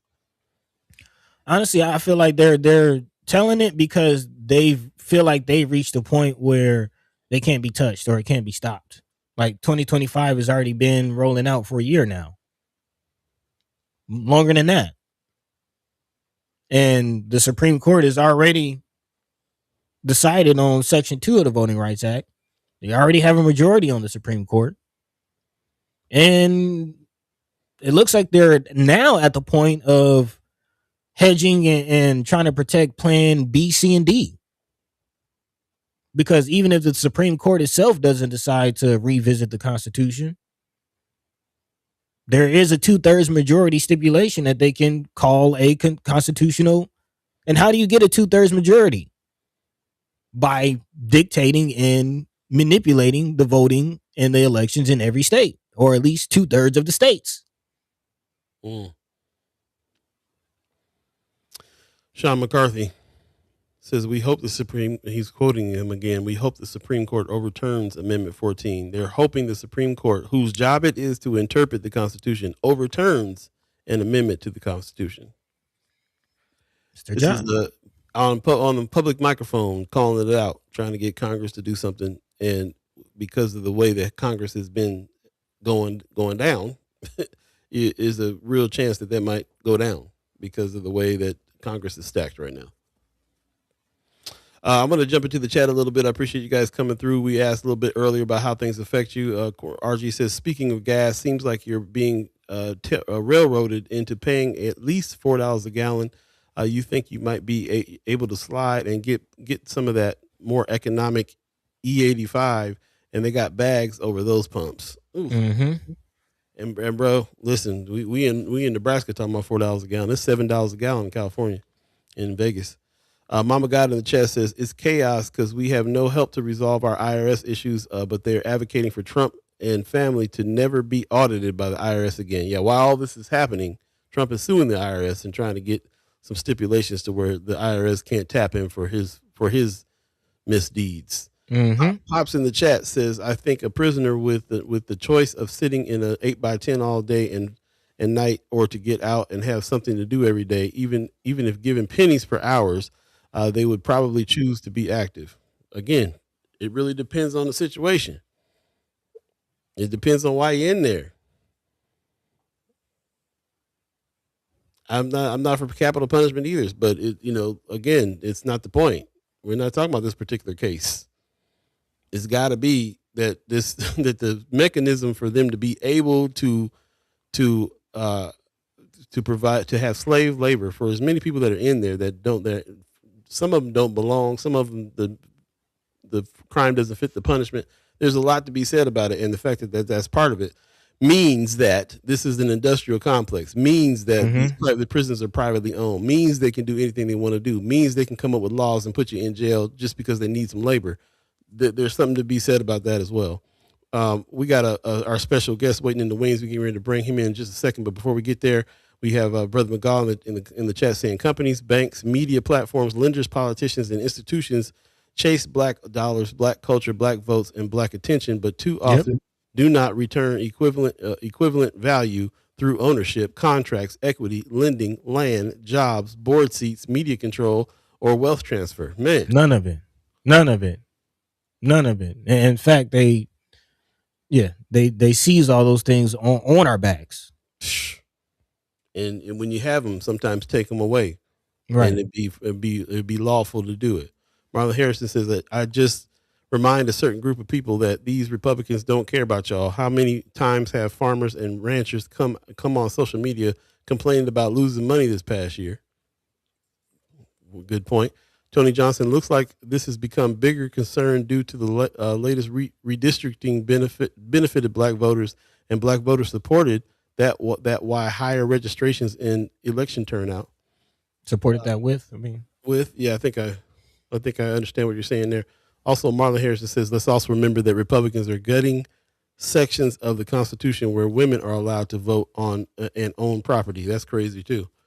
Mama God, they have agreed, do or die. So all hands on deck. They are closer to what they want than they've ever been in the last 40 to 50 years. Yeah. Good point. Very good point. Appreciate it. Appreciate all your comments. I'm glad that we kind of went down this rabbit hole on this a little bit. This is something that's been very concerning over the whole weekend. We've been kind of really seeing some of the blatant things that they've been saying in your face, playing in your face on all of it. And then we started off talking about what it is we did, which we went and marched. And I come from a generation that does half and half. My generation X, some of them march, some of them are like, didn't we just march? So isn't there something else to do? Does marching work?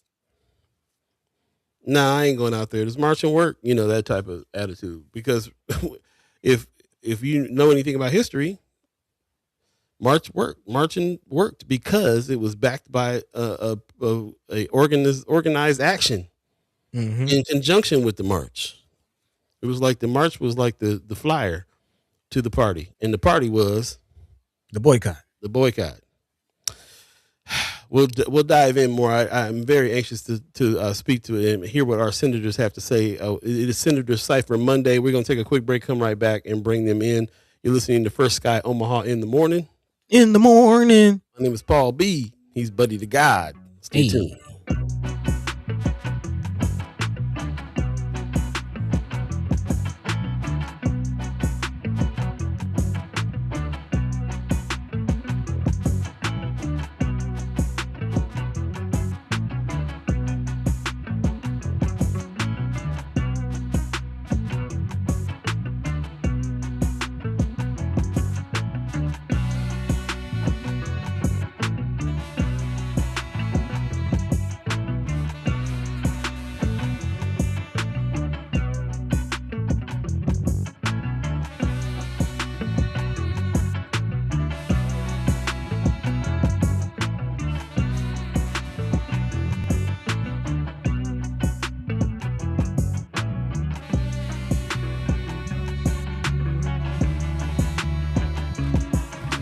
Welcome back. First Sky Omaha in the morning. My name is Paul B. He's Buddy the God, and we got Senator Terrell McKinney with us today. Good morning. Hey, what's up, y'all? How y'all doing? Man, we doing okay, bro. We was trying to set some intentions for Monday, and we got wrapped up because we mad at what's going on. You know how it is. How are you doing though? I'm doing all right, man. Just glad to be back in Omaha. I was out of the city for most of last week, so I'm glad to be home. Honestly. Okay. Yeah, actually, it's a pleasure. Yeah, does it look like business? Nah, not business. I'm on. So I got invited to Edmonton, Canada, because I'm on this Canada-U.S. Relations Committee with the Council of Governments. So I'm over to Canada for a few days to meet with some of their elected officials, and then I went to Wisconsin because I sit on a committee with the Council of Governments for leadership development, and we had a steering committee meeting for this program they do called Build and nominate people to take part in that program. So that was it. Cool. Okay. Any thing jumping out from those trips that you're excited about, or just business as usual? Kind of on the what y'all been talking about all morning. You know, I like those opportunities because I get to meet different elected officials from across the country, and always meeting different Black elected officials, reps, and senators from different states. And I had a great conversation with a senator from Ohio about Black political power, how we as Black elected officials need to interact more, across the and work together a lot more. Like I'm in a lot of group chats with a lot of young Black elected officials, and this whole conversation about what next has been a conversation in the chat about what they're doing in the South and things like that, and people are definitely thinking about it, trying to come up with strategies and things like that. Man, I'm glad y'all are having those conversations. And I'm kind of curious. I'm actually was looking forward to this conversation with you specifically because not only are you a legislator, but also you're in law school. So, you're studying law, you're looking at it. Of course, proud Black man as well. And, I can have my theories and I can speak and, but at the end of the day, I'm just a journalist, just a guy with a microphone, just, reading the news and people what's happening. But from a law creator standpoint, like from somebody who's in the trenches, who's having these fights, who's directing this, what are you seeing as far as what's going on? What obviously you've been listening to the conversation this morning, so what are you seeing as far as where we're going? And I mean, where we're going is there's going to be a huge fight over the next year and going beyond just elected power, votes and those type of things. It's going to eventually come to a head in Nebraska. It's just not if, it's just a when, especially when you talk about my district and why it's made up and another district, South Omaha.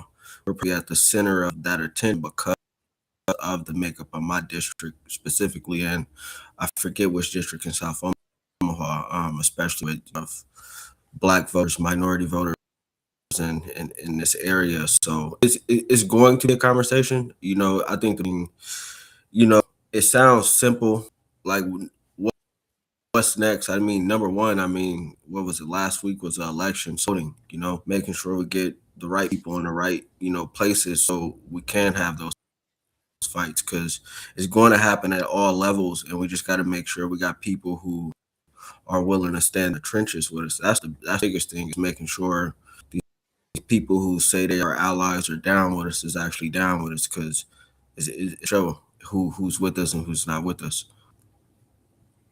Man, so with that said, actually, and I'm glad you kind of mentioned where my mind is going as far as the history, especially Nebraska and the role that Nebraska has played in this history, specifically the Kansas-Nebraska Act. And if you don't know, the Kansas-Nebraska Act was a landmark piece of legislation back in the 1850s. But this was pretty much their precursor. This pretty much undermined and split up the Missouri Compromise and was a major precursor to the Civil War. And I say that to say, you mentioned, as far as Nebraska, it's not a if, but a when.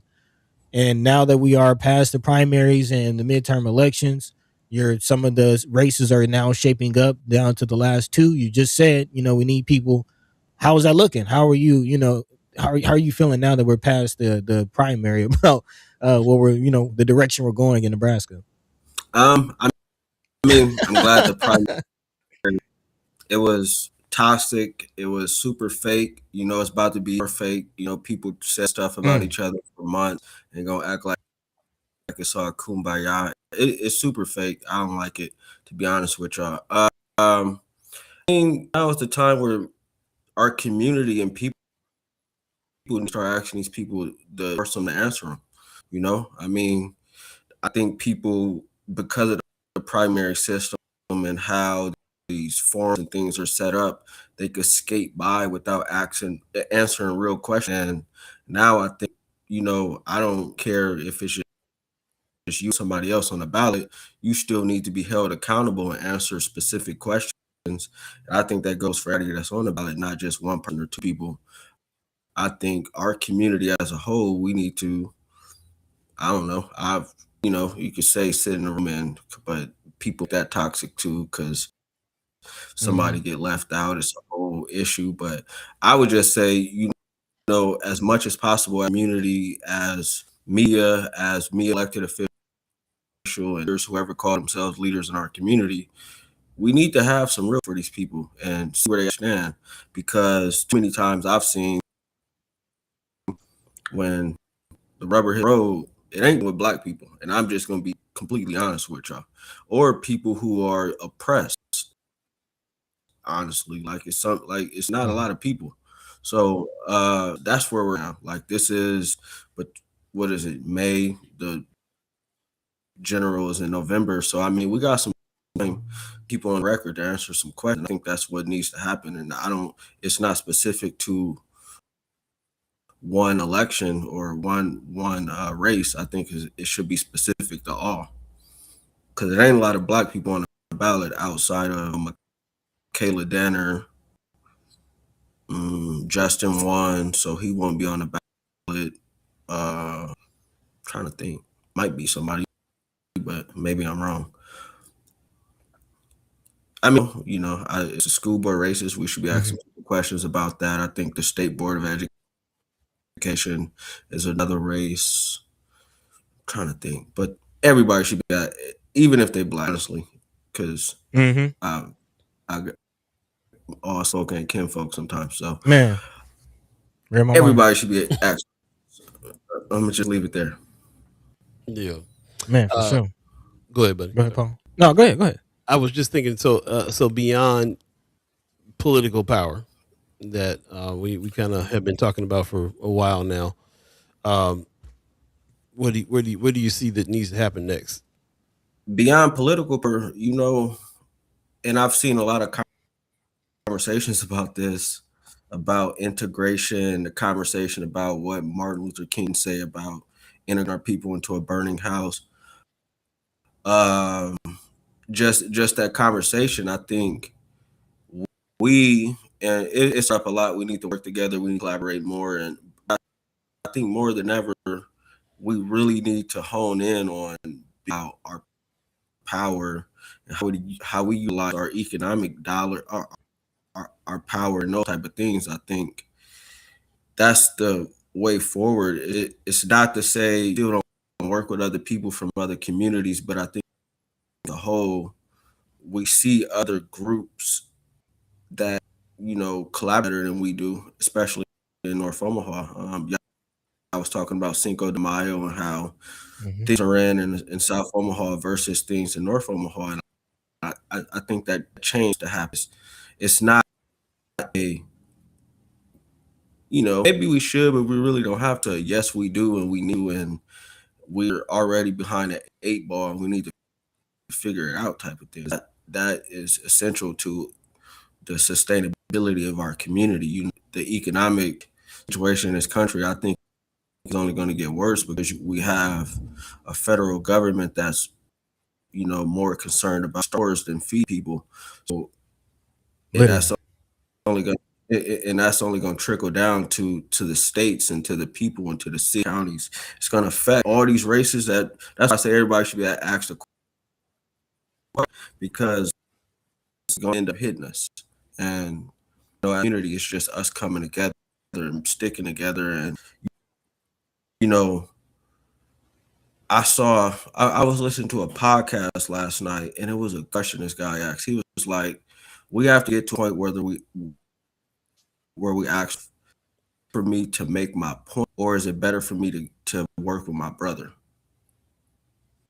I don't think a lot of people think about that, because I think too many people are reactionary and win a conversation and try to be right all the time. And we end up saying some things that shouldn't be said on social media or to each other, and not thinking about the long-term impact of what our words and what our words mean and what they say. It's not to say don't have tough conversations or anything like that, because they're needed, but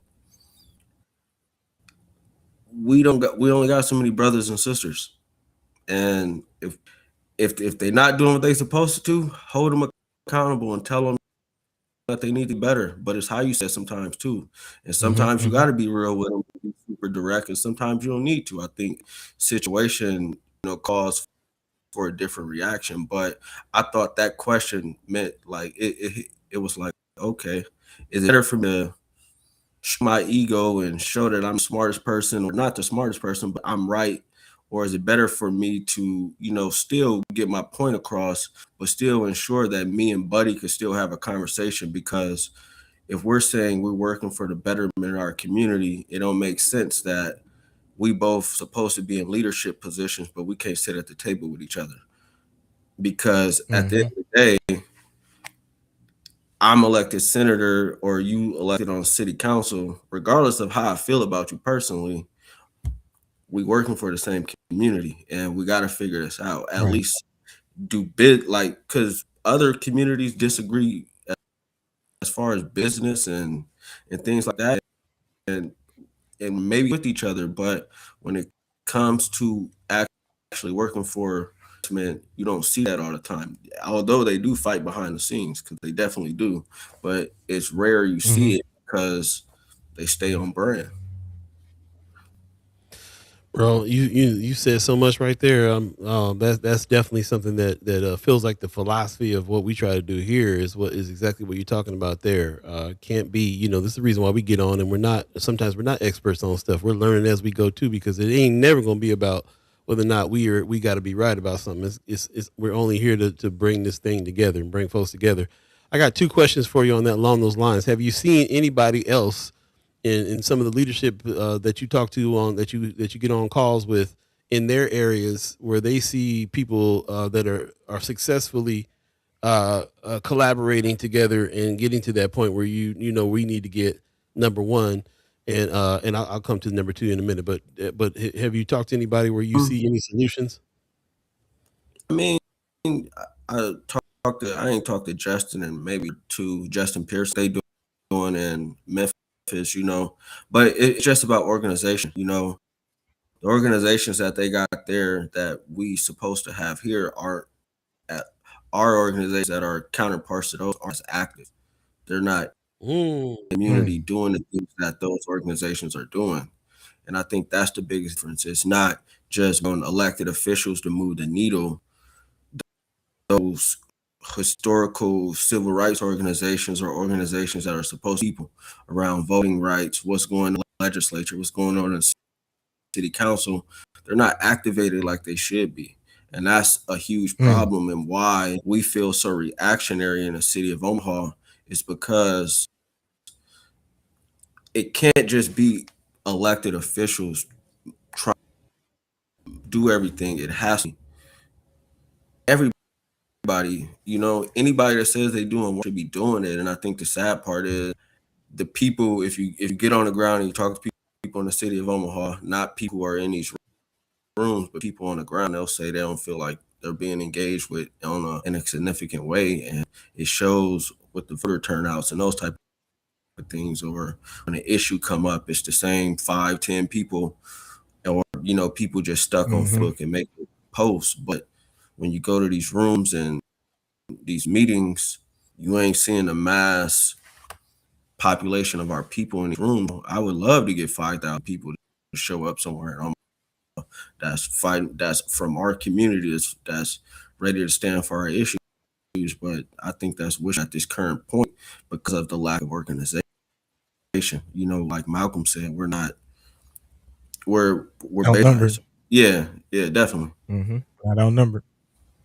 Out organized. Bro, what you just said was exactly how I got to my second question. That second question for me was about a specific organization, the Black Caucus. When you talk about these organizations that we have, just like they have there, but not as active, how active has the Black Caucus been in pulling things together for us?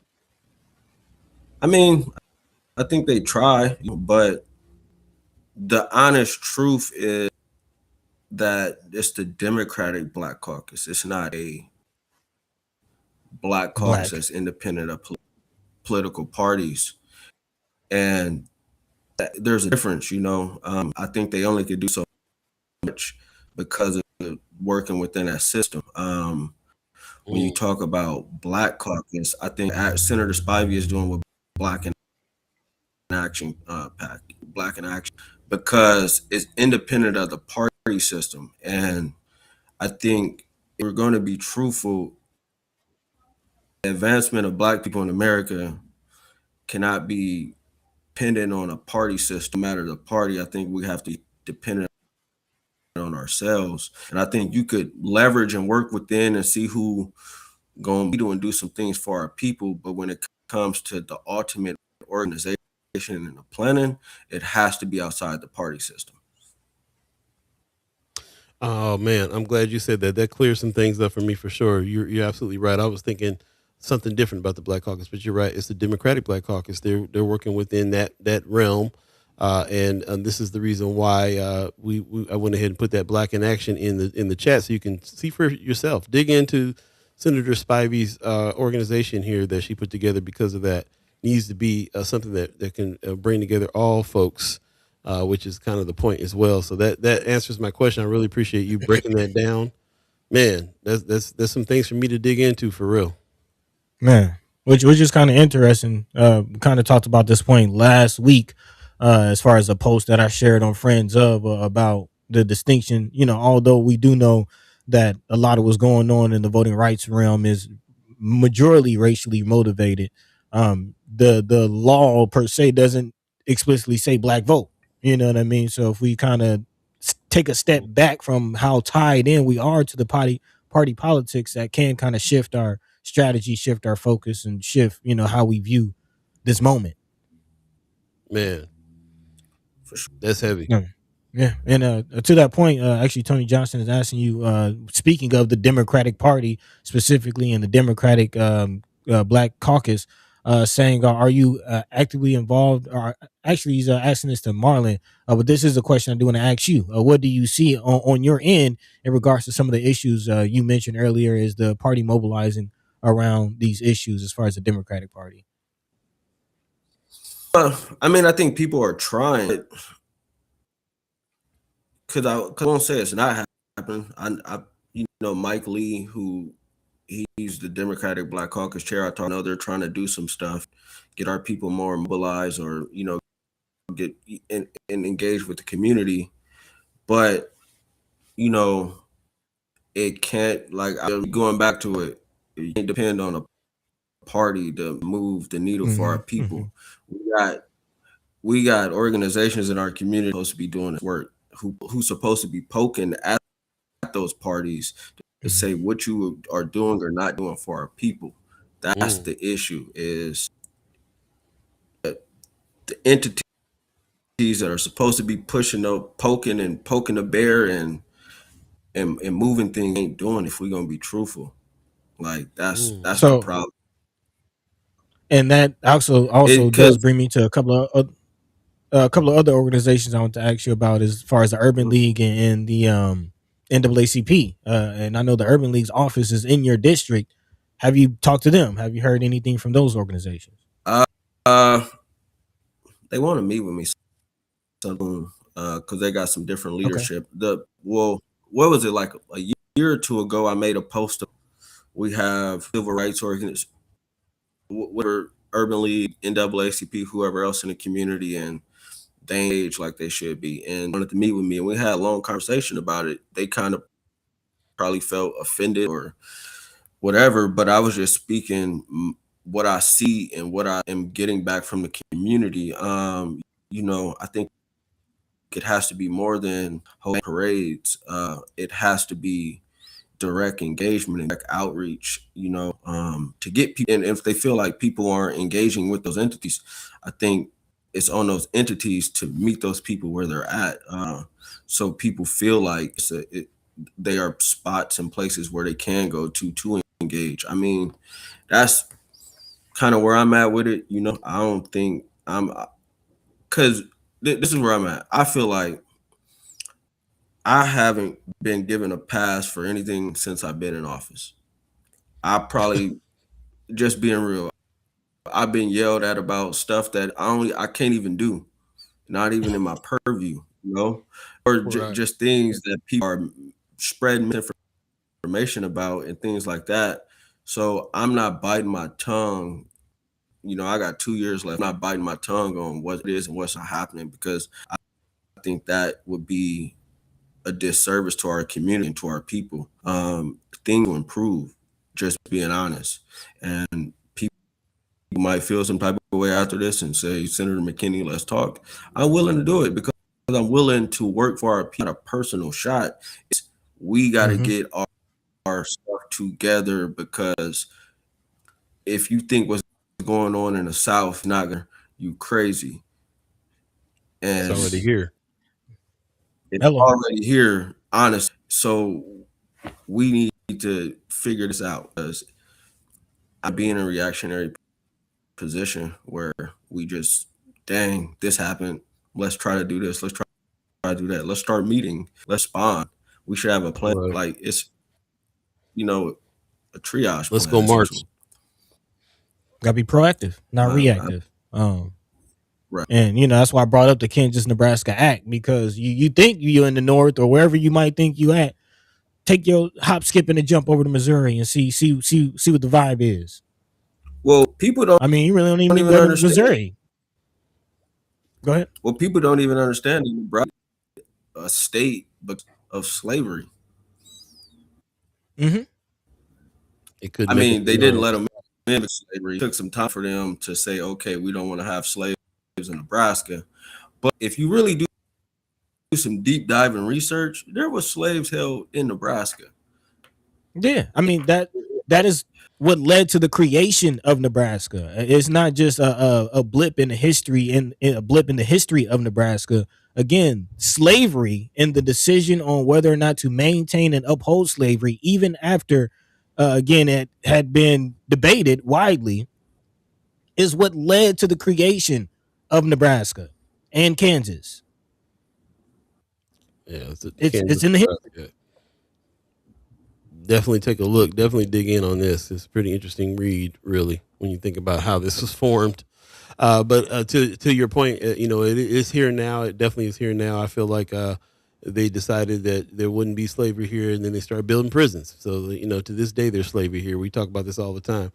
I will say, just to let people know what's going on here, this is Senator Cypher Monday, and we're here with Senator Terrell McKinney.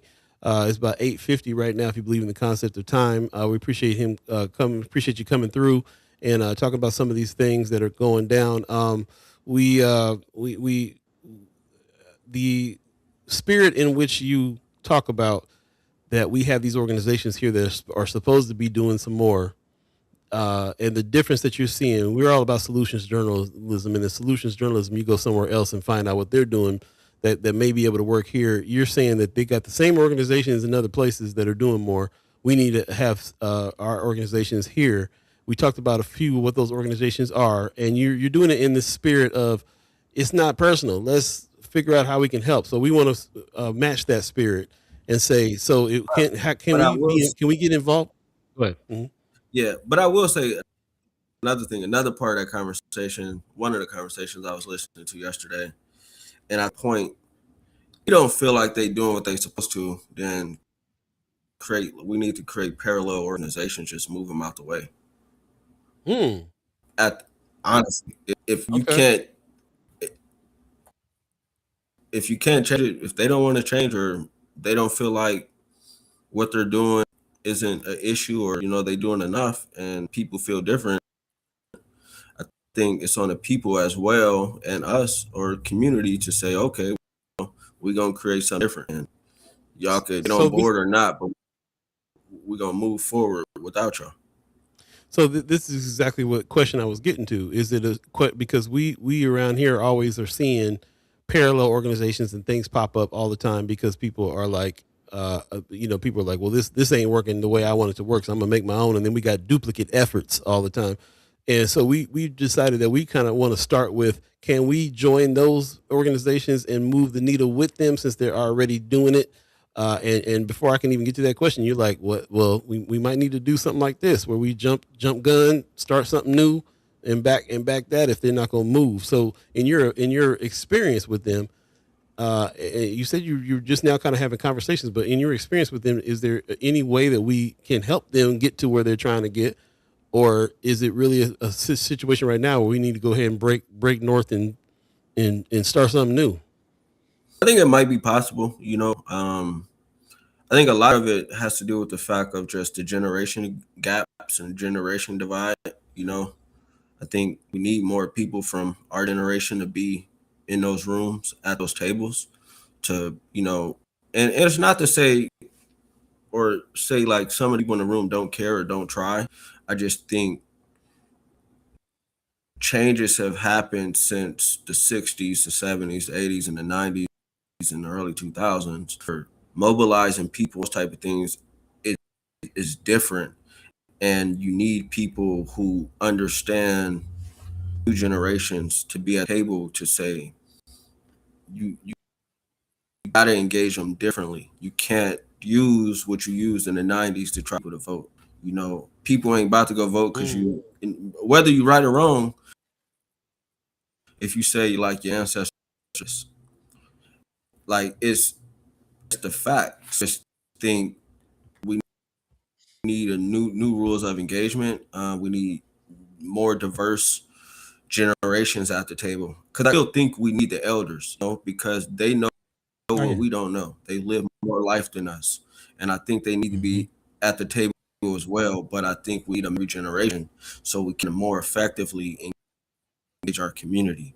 And I think that is the piece that is missing, is hasn't been historically at the table in North Omaha. It's one of the reasons I ran for office, because a lot of our leadership was definitely not born in 19. I don't think they understood, or still to this day fully understand, what it was like to grow up during the war on drugs in North Omaha. But that's why we more at the table. So you don't have to create a parallel organization if you can infiltrate those organizations. Because I'm not saying even be willing to open the door for younger people or different generations, even saying that, because they'll probably say, come. Because I've been to those meetings, turnout ain't the best, so that means they're there. So maybe, that's where we start. We figure out those meetings are being held, and go and see how you can engage, and then it doesn't work, then maybe on. But I just feel like we're at a time where waiting and seeing and hoping is not the good energy.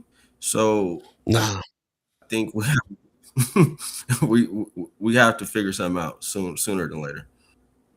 Appreciate that. Definitely appreciate that.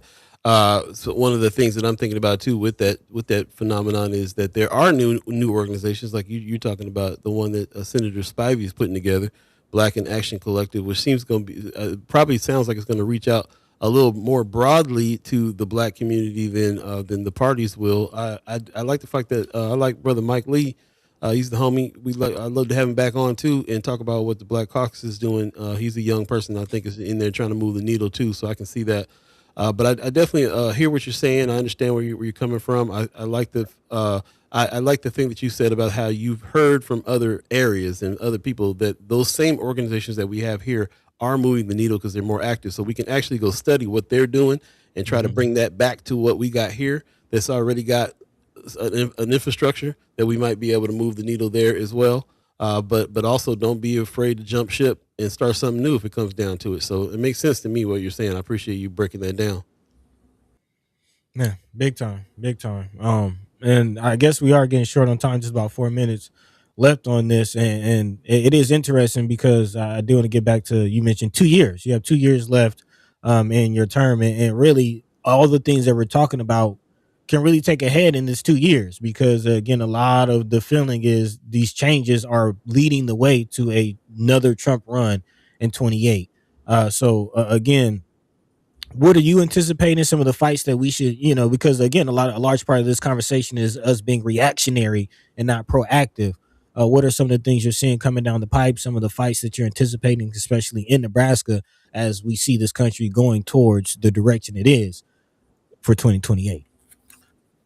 I mean, eventually we have to do it again, supposing 31 or 30, but what's been going on across the country is they've been moving up redistricting. So, and I feel like, I know there's been conversations about potentially trying to do something like that win, but I think we got to get ready for that because it'll definitely be a fight, and redistricting happens through the legislature, so it's making sure we got enough people in the legislature to fight some.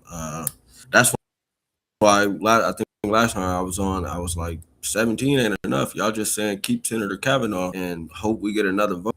Cool, but my opinion, we need more than 17 people down there. Like, regardless of that, we need as many fighters as possible. That's how hard it's be, and that's what we got to focus on. We get more than what in the legislature, because it's going to be a fight. I mean, it's always the issue around criminal justice. They don't care about our people. Even Democrats voting felonies on people. So that's a constant fight for our people. Stuff is going to come up, and it's going to impact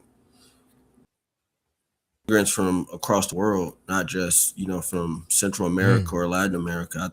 I think about African immigrants, immigrant Haiti, and other places as well that are being impacted. There's not just, because the reality is, you think about even that McCook facility, it's not just individuals from Latino descent in that facility right now. There's people from different places across the world, and I think we have to broaden that conversation to actually get the impact we need, because with the student population, there a lot of them in Nebraska, we need to engage them because, one, they are people, and two, assist in fighting back. It's a lot of people that are being impacted, and just not in my district got a lot more. I think it's Karen, individuals from the Karen community. They got a big facility off of Sorensen. They need to be engaged. When you go to DCYC, there are kids in there too. For some of the same crowd, our kids in there. Even the needs. So it's I think we need to have a hyper focus on our change, but we'll have to always keep a global perspective in mind, because things are impacted globally. But I think local focus on how we do it, but with the global perspective of, one, get our stuff together, but two, how can we still engage with people, like Fred Hampton was doing in Chicago before they assassinated him. Rest in peace. Man, for sure. Rest in peace. Big, much love to Fred Hampton Jr. too. The chairman. Yes, sir. It helps that we got a person like you who's globe trotting right now, traveling the world, man, trying to see what's happening in different places and bringing it back. So we appreciate you. I'm glad that you back home, but I'm glad you traveled over there to see what was happening too. and and bringing back that perspective. So I appreciate you very much, man. Thanks for taking the time this morning. I know you guys are on break, so you don't have to get up this early, but appreciate that you do and come talk to us. Thanks. Anything coming up? Any matches, wrestling matches, coaching? Anything you got going coming up? No, we don't got no tournaments. We got graduations this week, so I got some little cousins graduating, some wrestlers graduating. Okay. Wrestling team got a banquet. Me and Senator Ashley Spivey, we're gonna have a North Omaha Town Hall June 11th on Nelson Mandela Element. I think it's at 6 p.m. on the 11th. So I put that out today. Besides that, man, just trying to get back in the grind, working and trying to, do what I can to help and be of assistance to our community. For sure. How's school going? I haven't been taking classes right now, just finishing Okay. session. And, yeah. For sure. Okay. Well, man. Right on, man. Yeah. Thank you. Appreciate the visit. Please let us know about that town hall. Send us some information. We'll push it out, get some folks there, and we'll catch up with you. No problem. Thank you. Have a good day. All right. You too. Peace and love, bro. Peace. Yep. Word. Yeah. Yeah, man. Some There you go. nuggets. Some nuggets Yeah. for sure. Definitely did the thing. It kind of reminds me of, what I've been saying as far as keeping our African mind in this European system. You know what I mean? Like it definitely feels like we've bought into the lie of rugged individualism. Yeah, most def. I always when I hear that, I think about how our community does a whole lot of. You out of here when you're 18. That was when you're growing up. You're on your own. You're on your own. Rugged individualism. Not just on your own. Not just you moved out of here, but you on your own when you're out. Right. Right. You got to do what you got to do. Start from scratch. I was like, how you building any wealth when you got to start back and buy another couch for somewhere? Man. We got to definitely get out of this. Jay-Z made it, so hey. That's the same mentality as people is folks voting against their own needs because they think they might be rich one day. It's a trip. It's 9:02 right now. If you believe in the concept of time, we're a little bit over. Before we get out of here, I did want to, if you guys would allow us to stay a minute longer here, I did want to share this little nugget right here that I thought was really interesting from Channel 7. Shout out to KETV. I started it without the sound on. Hold on. Other Omaha officials, while the Douglas County attorney says violent youth crimes have been the worst he's ever seen, other Omaha officials paint a different picture. So let's take a look at this data that the Omaha Police Department gave me. Each bar represents the year, and the height represents the number of juveniles arrested for felony charges, like the ones that I listed right here. So I'm not going to go on and on with it, but that little first part right there just really struck me. County Attorney Don Klein said that we have more juvenile delinquency and crime than ever. And Channel 7 challenged it and went and got some police data and came back and was like, no, it looks like it's less than it has been. So what's he talking about? And for us, one of the reasons why I wanted to anchor the morning show into news when we started Mind and Soul is because I was sick of Channel 7 always not checking folks and not painting pictures and just going with what they thought the powers that be had to say and just making that the thing. So it was interesting to me that they challenged Don Klein's statement in the same way that we have challenged it here on this show when he said it as well. So I can't help but feel like we're rubbing off on Channel 7 a little bit. I'm just going to say it like that. Hopefully. But that's what's up. Appreciate that. RG says, I think Senator McKinney likes it when he gets to come on the show. Seems like he gets to get some stuff off his chest, has been holding on for a minute. I agree. We got to see what's going on with Senator Spivey. I haven't even heard from her. So we'll check in because I definitely want to talk to her a little bit more about Black in Action Collective now that I know more about it.